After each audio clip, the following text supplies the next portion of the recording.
For outstanding, या इसी को कहते हैं अनपेड एक्सपेंसेज। अब आप समझें, expense due but not paid is called outstanding expense. इसमें आउटस्टैंडिंग और एक्रूड वर्ड, दो अकाउंटिंग में प्रीफिक्स वर्ड के रूप में किसी एक्सपेंस और इनकम के साथ लग जाता है। जैसे सपोज कीजिए आप अपने मजदूर से काम ले लिया, पिछले एक सप्ताह से लगातार वो काम कर रहा था, लेकिन आपने उसका मजदूरी का पेमेंट नहीं किया, तो इसका रिकॉर्ड तो होगा। चूंकि अकाउंटिंग में डबल एंट्री सिस्टम के अंतर्गत एक्रूअल कॉन्सेप्ट फॉलो होता है। Double account entry system accounting के अंतर्गत एक्रूअल अकाउंटिंग में ड्यू हो गया, कोई भी घटना, कोई भी इनकम, कोई भी रेवेन्यू ड्यू बेसिस पर रिकॉग्नाइज होता है। कोई भी एक्सपेंस और इनकम ड्यू बेसिस पे रिकॉग्नाइज होता है, यानी पहचान की जाती है। तो अगर हमने आपको गुड्स बेच दिया लेकिन आपने उसका इमीडिएट पेमेंट नहीं किया, या इस साल नहीं पेमेंट किया, अगले साल करोगे, लास्ट मंथ में ऐसा अक्सर होता है कि मार्च का पेमेंट अगले अप्रैल मई में किया जाता है, तो आप पिछले वर्ष के सेल्स जो किया गया आपको गुड्स, उसका पेमेंट आप अगले वर्ष में करते हो, तो इनकम तो माना जाएगा उसी वर्ष में जिस वर्ष में सेल्स अफेक्टेड हुआ, भले उसका कैश पेमेंट अगले वर्ष में हो रहा है। ठीक उसी तरह से एक्सपेंस का भी मामला है। हो सकता है साल में 12 महीने होते हैं, आप मकान मालिक का किराया 12 महीने का देना था, 9 मंथ्स का पेमेंट किया, 3 मंथ्स का बकाया लगा दिया, लेकिन अकाउंट जब क्लोज करते थे तो आप 9 मंथ्स का पेमेंट किए हुए हो, 3 मंथ्स का पेमेंट किए नहीं, तो उसका एंट्री तो करना होगा। चूंकि एक्सपेंस तो ड्यू हो चुका है, आपने इंटेंशनली पेमेंट नहीं किया, किसी भी कारण से पेमेंट नहीं किया। तो यहाँ पर एक्रूड और आउटस्टैंडिंग दो तरह का टर्मिनोलॉजी यूज होता है, जिस पे चर्चा हम करेंगे जब फाइनेंशियल स्टेटमेंट पढ़ाएंगे उस समय। अभी आप यही समझें कि दोनों का अर्थ अनपेड होता है, यानी due but not paid is called outstanding, accrued, तत्काल, यही समझे। ओके, अकाउंटिंग ट्रीटमेंट में फर्क नहीं है, टर्मिनोलॉजी में फर्क है कि आखिर इस दोनों का प्रयोग अलग अलग वर्ड का क्यों किया जाता है। तो अभी आप लोग देखें, फॉर आउटस्टैंडिंग सैलरी, हम एग्जाम्पल रहते हैं, expenses due but not paid, तो salary example, salary ₹5,000 due to office clerk. आप 5,000 सैलरी ड्यू रखे हो, अगर आप सैलरी पेड करते तो कैश ट्रांजैक्शन हुआ, तो सैलरी रूपी सेवा आपने बेनिफिट रूप में लिया और बदले में कैश दिया, तो एंट्री बेनिफिट एस्पेक्ट डेबिट, तो सैलरी डेबिट होता to cash account, cash losing aspect, cash जा रहा है। लेकिन यहाँ पे क्या है, ड्यू है, salary ₹5,000 due to office clerk, तो सैलरी तो चूंकि नॉमिनल अकाउंट है और डेबिट ऑल एक्सपेंसेज लॉसेज के हिसाब से भी देखें तो सैलरी अकाउंट ड्यू होगा। तो एंट्री में देखें आप, salary account due 5,000, salary account debit ₹5,000, और टू कैश करते कब, जब पेड रहता, यहाँ ड्यू है यानी बकाया है, आउटस्टैंडिंग लग जाएगा। इसको कहते हैं रिप्रेजेंटेटिव पर्सनल अकाउंट। हमने क्लासिफिकेशन ऑफ अकाउंट में पर्सनल अकाउंट को 3 फॉर्म में बताया था, natural personal account, artificial personal account और representative personal account.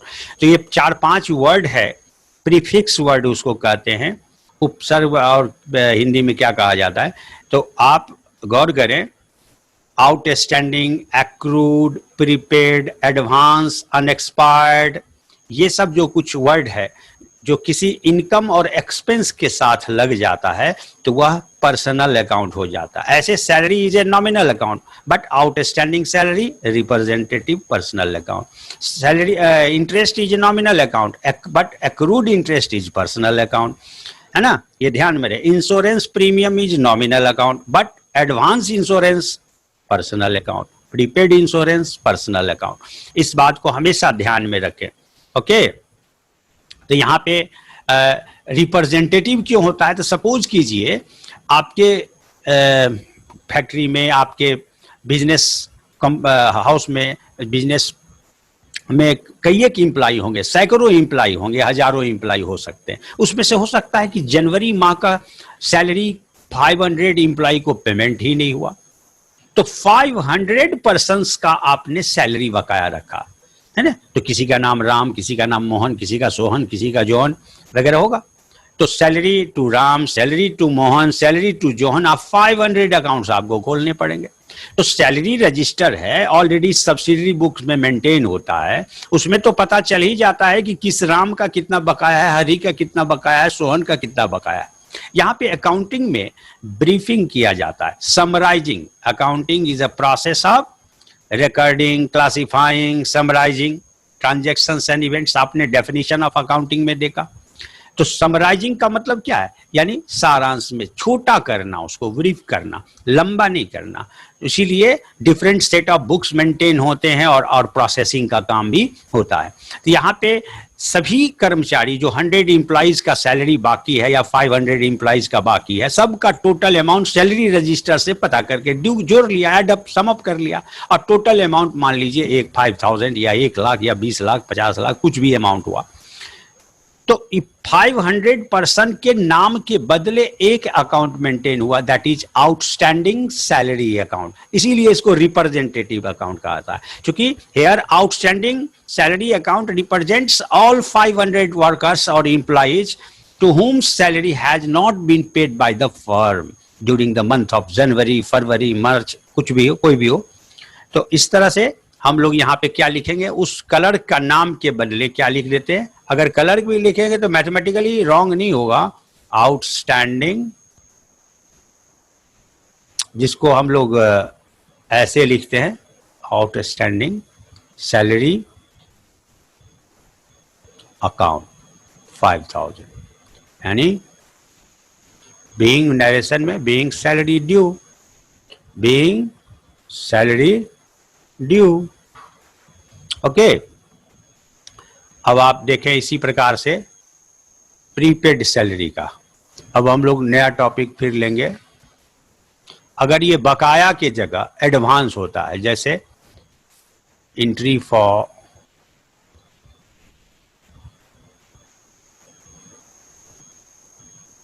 Prepaid insurance, अक्षरशः टैक्स एडवांस पेमेंट होता है, इंश्योरेंस सैलरी भी एडवांस होता है। इसके लिए प्री मने पहले, अपेड मने दिया हुआ। तो अग्रिम कहिए, एडवांस कहिए, प्रीपेड कहिए, अनएक्सपायर्ड भी कहते हैं। यानी जब आने वाले पीरियड का कोई एक्सपेंस करंट ईयर में ही पेड हो जाता है, यानी उस समय आने से पहले ही पेड हो जाता है, तो उसको प्रीपेड या एडवांस कहते हैं। तो आप अगर सैलरी पेड करते हो तो क्या एंट्री करते हो,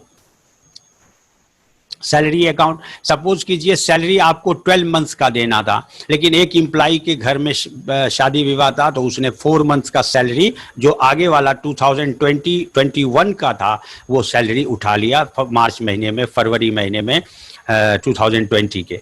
तो ये 4 महीने का जो सैलरी अगले महीने अगले साल से रिलेटेड ले लिया, तो कुल मिला के उस एम्प्लॉय को आपने 16 मंथ्स का सैलरी करंट ईयर में पेमेंट किया।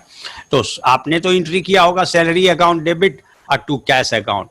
अब वो उसमें से पता चला कि 4 मंथ्स एडवांस है, तो उस 4 मंथ्स एडवांस सैलरी का एंट्री क्या होगा उसको जरा देखें। तो आपने सैलरी प्रीपेड किया तो एंट्री हो जाता है इसका prepaid.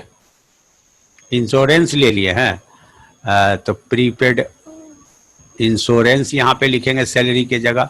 Insurance generally insurance premium advance ही होता है, तो prepaid insurance account debit to insurance account या इंश्योरेंस प्रीमियम अकाउंट, यही एंट्री हुआ। यहाँ पे प्रीपेड के साथ इंश्योरेंस के जगह सैलरी आ सकता है, वेजेज हो सकता है, रेंट एडवांस में अगर आप लैंडलॉर्ड को करते हो तो वो भी प्रीपेड रेंट हो जाएगा। Prepaid rent account debit to rent account, है ना। आप ध्यान में रखो, रेंट आपने जब पे किया तो सिंपल एंट्री हुआ rent account debit to cash, but total payment of जो रेंट अकाउंट में आपने दिखाया वो 16 मंथ्स का दिखाया, तो 4 मंथ्स का वो इस साल का नहीं है, वो अगले साल में पोस्ट हो जाएगा, ट्रांसफर हो जाएगा, इसीलिए उसको प्रीपेड अकाउंट में ट्रांसफर कर दिया गया। तो जब आप इंश्योरेंस पेड किए थे तो insurance account debit to cash account, अब इस 4 मंथ्स का इंश्योरेंस अमाउंट जो है वह ट्रांसफर होगा प्रीपेड इंश्योरेंस अकाउंट में, इसीलिए एंट्री हो गया prepaid insurance account debit to insurance account. Okay, now अब हम समझते हैं आज के लिए ये काफी है। फिर नेक्स्ट ट्रांजैक्शन जो सम स्पेशल ट्रांजैक्शंस की बात करते हैं, उसमें अगले में हम गुड्स रिलेटेड ट्रांजैक्शंस को सीखेंगे। आज के लिए उतना ही।